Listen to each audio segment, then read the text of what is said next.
here we are again. Yeah, this is me. It's quarantine week 5,100,015 and we're at my house again. Not much has changed, not much is new, except we have got a new doctor. New Dr. King? What? A new Stephen King novel, and it's Dr. Sleep. Guys, let me tell you something. I was in the middle of reading 2 other books, and this came in the mail and screwed all that up to hell. So now I've dropped everything, started this book, have not stopped thinking about this book, and I'm really only in the first 50 pages. So there's that.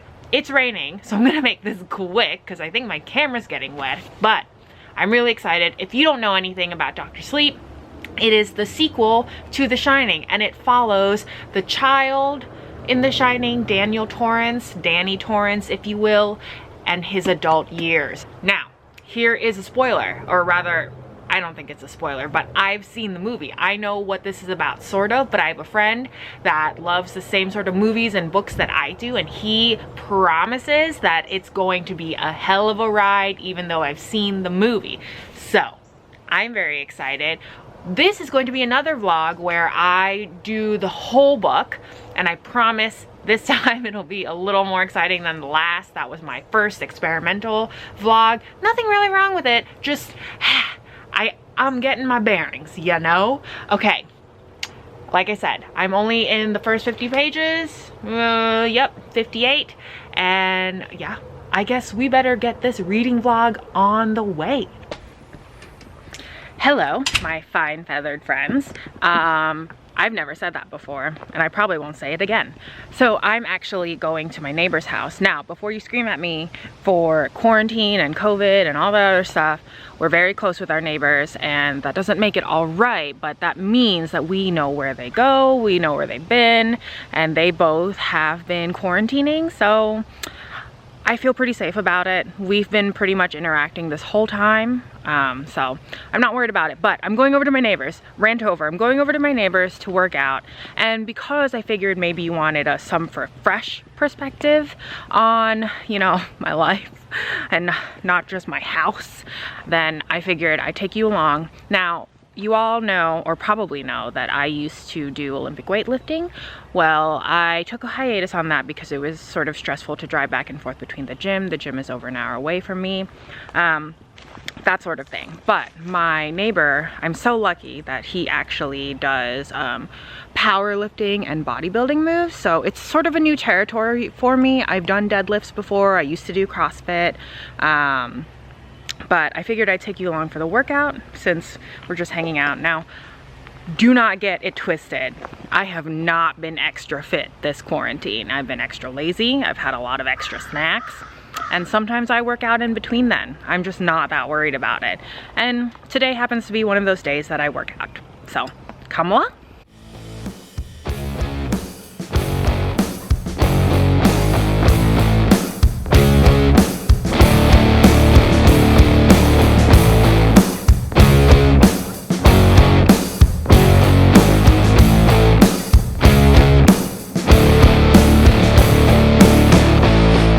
Thinking about you, like drinking a some TV. Felt like I was drinking one more sip and here we go.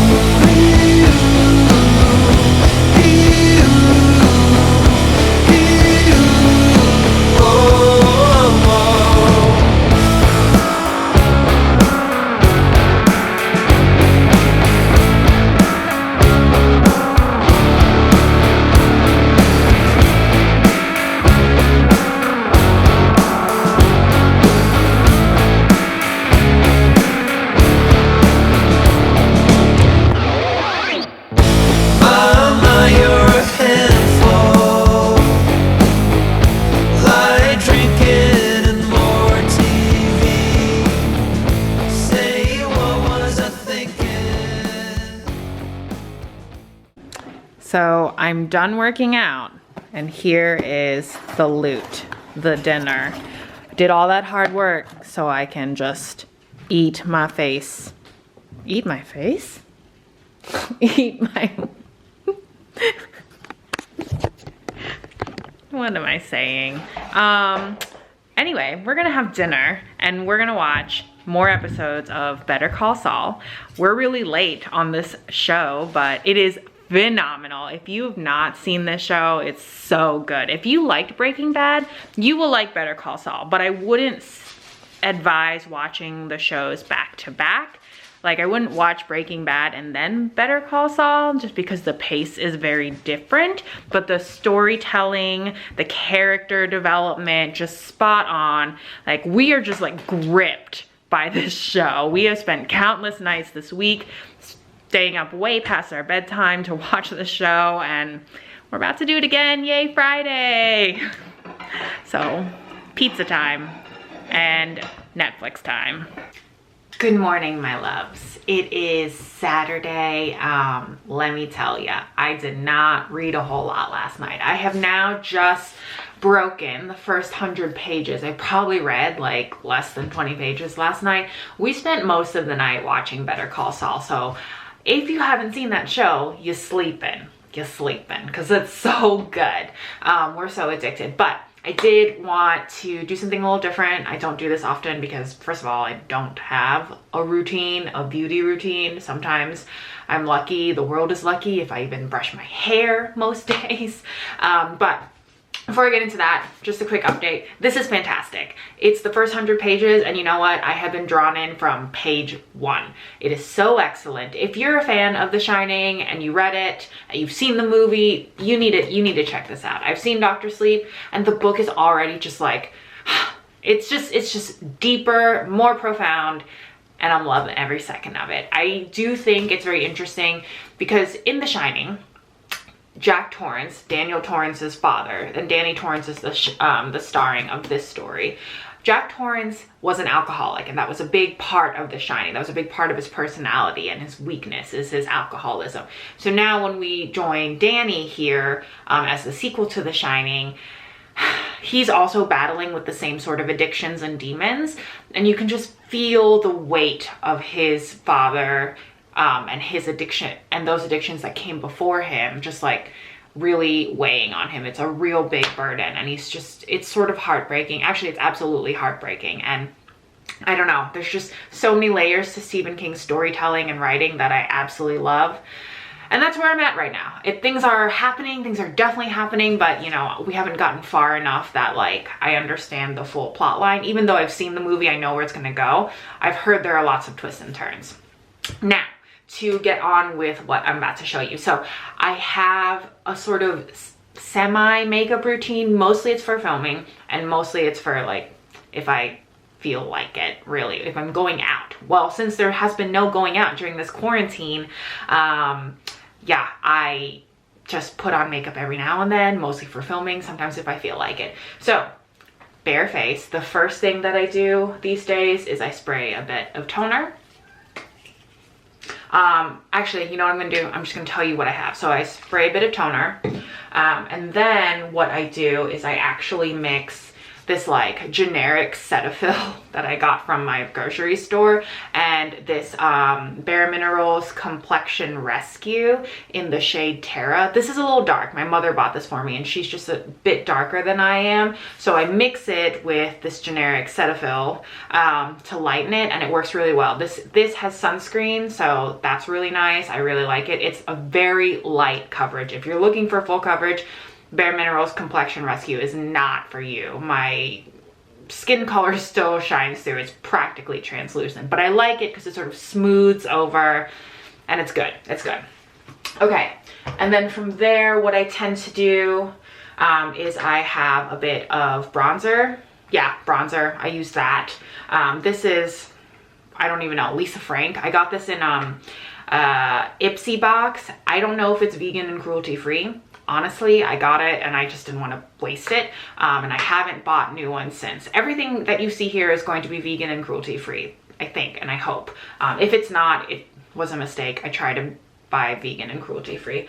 The next thing that I do is I put the Bareminerals Original Veil, and this is sort of like a translucent powder. It sort of smooths everything over. And then from there, I tend to put on the Bareminerals blush in the shade Beauty. It is all sorts of fact because I use it a lot, or whenever I do put makeup on. And the mascara I use is Lashtopia, also from Bareminerals. You're seeing a trend here because actually my mother loves Bareminerals. She's been using it for years, and she gives us Bareminerals makeup, me and my sister, almost every Christmas. And then I do put a little concealer. This is actually just a lighter, this is like a sample of a lighter shade of foundation. It's Ultra HD. I don't think it's cruelty free and vegan. I got it in a sample box and I'm just using the rest of it. But it's good as concealer because it is a lighter shade and it is a pretty decent coverage. So I just use it under my eyes because I tend to have darker skin under there. And then, you know, my forehead because I tend to sort of like break out there. And I love the Milk Kush Fiber Brow, Kush. And this is just eyebrow gel. It's tinted. It's the darkest shade because I have dark eyebrows, and because I'm Asian, I've heard that like Asian eyebrow hair just sort of points down, so it helps with eyebrow gel to sort of like just set it. I don't use eyebrow pencil. I have an eyebrow pencil. It's very cheap. It's the e.l.f. brand from Target, but I just honestly use the spoolie unless I'm trying to get crazy and wild and actually want to fill in my eyebrows, but most days I don't. Like 98% of the time I don't. Now for eyeshadow, I almost never put anything. I use this Glossier Lid Star, and it's sort of like a glittery like brown, or I use this Meech and Mia caramel, so it's like a glittery gold. I do have actually a lot of makeup, but I don't use most of it because I'm a lazy bitch, honestly. I am thinking I might want to try out the Kat Von D Lolita palette. I've had this for a while. I love it, but you know, I'm just really lazy and there's a lot of colors and it's a big learning curve for someone like me. And I tend to finish everything off with a bit of Carmex and Glossier's Generation Z lipstick in the color Zip. I love Glossier. Most of their products are vegan and cruelty free.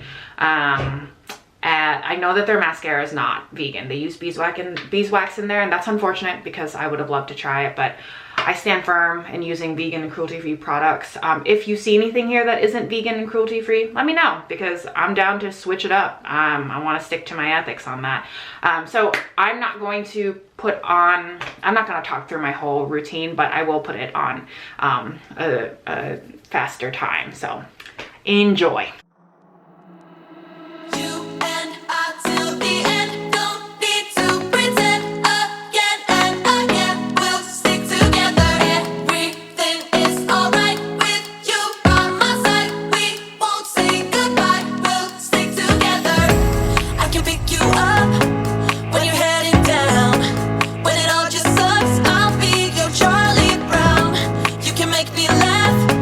When I wanna cry in a world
it's only been like 2 minutes since I updated you and did all my makeup. And I really only read like 20 more pages, but I just wanted to check in and say that one of the best things about reading a Stephen King book as opposed to just leaving it at the movie is that if there's any sort of like power, like intuition with the characters, I feel like the movie almost never catches it properly. Like they don't expand upon it the way they should, that sort of thing. And you know what? It's just fantastic to read about it because you just get so much more detail. But what I actually wanted to update you about is I'm going to eat some cold pizza from last night, and I never told you what was on it. Portobello mushrooms, roasted tomatoes, black olives, caramelized onions, vegan cheese, and chives. And honestly, I built my own and it was the best combination. So I'm gonna have this and read some more. Yeah.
Hello friends, so I am roughly around page 140, and you know, like last time, I haven't read very far, but I'm so in love with this book already. I'm really not that far, and I'm just enjoying it so much. So I just wanted to give you my last update, maybe for the next couple pages. Hopefully the next time I update you, I'll be well past 200 pages. I don't have a lot of self-control, so I might update you sooner. I'm just really excited to share this reading experience with you. So this isn't a spoiler, but in this book, there's a reason why it's called Dr. Sleep. It's actually the nickname for Danny Torrance because he ends up working in a hospice, and he has so he has many special abilities. That's what his shining is about. But when he works at the hospice, he helps these dying elderly people go to sleep. And that's how he sort of gets that nickname, Dr. Sleep. And when you watch the movie with Ewan McGregor, you do get a sense that, you know, he's helping these people go to sleep when it's time for them to die. But I just read the passage where it describes it in full, and can I just say, it was a heartbreaking but also incredibly breathtakingly beautiful moment with Danny Torrance. He was just so at peace with, you know, his shining, and he had been so turbulent with it. He had been fighting it for most of his life, hence the alcohol addiction, hence the troubled past. I mean, he's in his 30s now, I think, and he's just fought it for so long. But when he gets a job at the hospice, and I think he's had a hospice job before, but every time he helps someone go to sleep, quote unquote, it just makes everything feel right for him, like this is where he belongs, and it's with helping people. And honestly, it's just the most beautiful scene. Another telltale sign of Stephen King's masterful writing skills, and also just what a beautiful story this is. And you know, there's not a lot of scary parts just yet. There's a lot of good writing. There's a lot of really intriguing moments. I was telling you in my last update that, you know, they talk about powers or intuition. And you know, it's such a sixth sense, and they really delve deep into it, and I love it. Anyway, I'm gonna get back to it. I'm gonna read a lot more before I update you again, because I have self-control. I have willpower, right? Right. Hello, my loves. So I just wanted to check in. There's my doggo. Hi, baby. Hi, Maxie. Oh, yeah, that's my baby boy. So I just wanted to check in because I did just break the 300 pages. Hi, what is that? What are you sniffing? Huh? I just broke the 300 page mark. I think I'm solidly on page 325 of Dr. Sleep. And this will be a quick check-in because a lot has happened, but then also not a whole lot has happened. Daniel Torrance has finally met up with Abra Stone and things are just moving along. They're getting ready. They're getting ready for what I understand is probably the climax of the story, the first. So I think if I'm going by the movie and how the movie went, there are probably going to be 2 climaxes. So why does that sound so dirty? If I look a little sweaty, it's just because I came back from a walk. But I did come home. This is why I wanted to check in, other than the fact that Dr. Sleep is going well, but I'll get into that more in a little bit. I did just get some book delivery. I was gonna say book mail, but it's actually delivery because this is from my local bookstore. And so these books have been sort of back ordered, so I've been waiting for them for a long time, but guys, I have so many books. Oh, there's my other dog. Hi, Roscoe. There's Roscoe. So the book that I got a couple, but if you guys remember my previous vlogs and even my like review on City of Bones, The Mortal Instruments, Cassandra Clare, all of that, I read City of Bones and it was okay. It was enjoyable, but it was very young in terms of like the audience it was trying to reach. So I did end up ordering more of the books because I just need to know, guys. I need to understand why everyone's so mother-freaking obsessed with this series. So I ordered City of Ashes, the second book, and then a City of Glass. And I'm probably gonna haul this later, but it'll be a more cohesive haul. Yeah, we'll get into that. And then this is the main event, Clockwork Angel. So I have heard mixed reviews about the Mortal Instruments part of the Shadowhunter series. Like I think there are like 6 books in the Mortal Instruments, but it is like basically unanimous. Everyone loves the Infernal Devices series. Like they say it's absolutely different from the Mortal Instruments. It's better, 10,000 times better. So I'm reading these as a device, as a method to get to the Infernal Devices. So I have to breeze through this eventually to get to the main event. Yeah, that's where I'm at. So I'm gonna try and keep this short because I know I'm kind of long-winded these days, but I'm really enjoying this book for a couple of reasons that I probably already mentioned in short earlier. There's a lot of death in this book. There was a lot of death in The Shining, sort of abstractly because they were dealing with ghosts. There's a lot of like actual death because Daniel Torrance, his ability has sort of morphed into helping people in the hospice that he's working on move on to the afterlife, whatever that may be. And if y'all know from my previous vlog, so this is gonna get a little morbid, maybe sad, I don't know, but it's sort of a comfort to me. As you probably know, my doggy Max, you just saw him, he's right here. He's got cancer and it is terminal. And to be honest, I'm not coping all that well, but I am, and it all comes in waves. And reading this book, even though there is a lot of death in it, it's not necessarily violent death, not yet at least. I have a feeling if it goes the way the movie does, there probably will be a little bit, but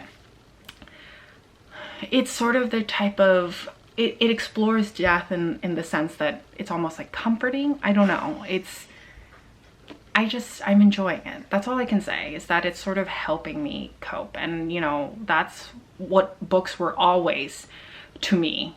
They were a device of coping in one way or another, to escape the mundane world that I was in when I was a kid, to transport myself into more magical worlds, to cope with the fact that I didn't have magic, or to cope with more tough stuff like teenage angst when I was a teenager. And right now it's my sick doggy that I've loved for a very long time and has always been there for me. He's my best friend.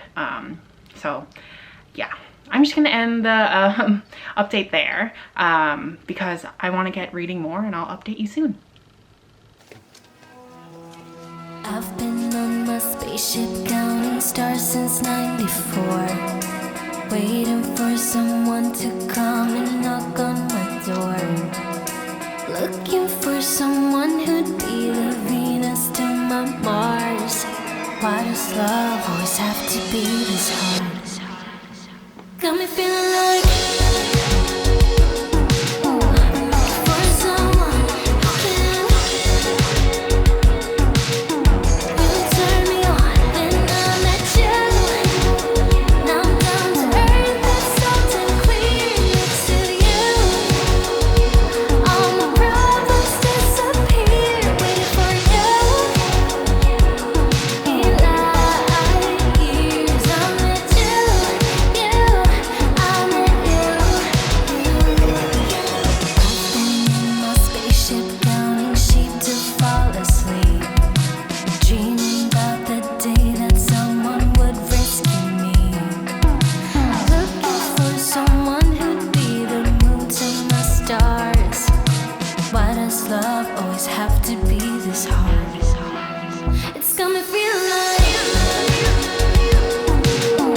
looking for someone who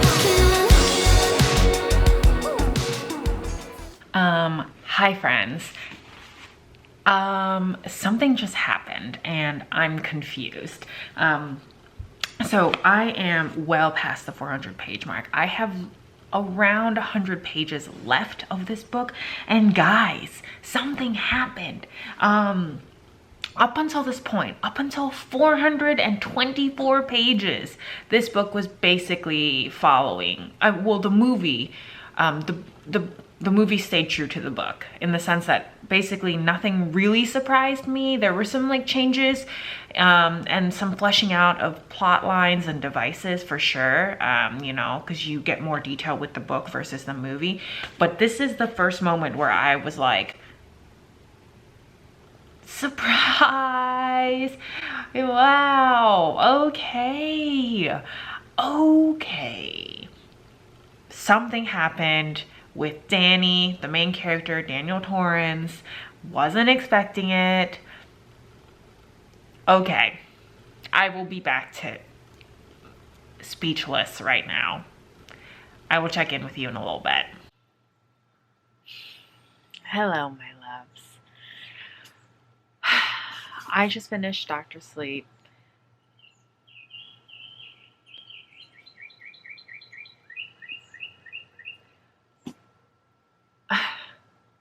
I don't even have words. I'm feeling a little emotional about it, if I'm being honest.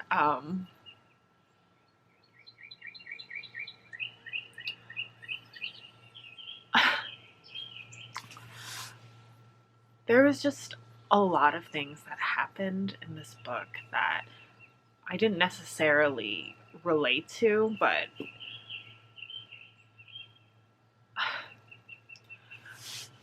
like I had said,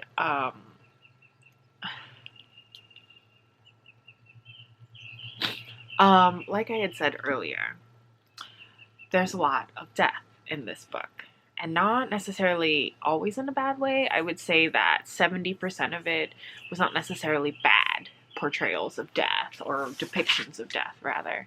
There was 30% where like, yeah, it was violent death, things were happening, but there was something so stunning about this story that was equally unsettling, but also, I mean, because it spans over years. It spans over what feels like 2 to 3 decades.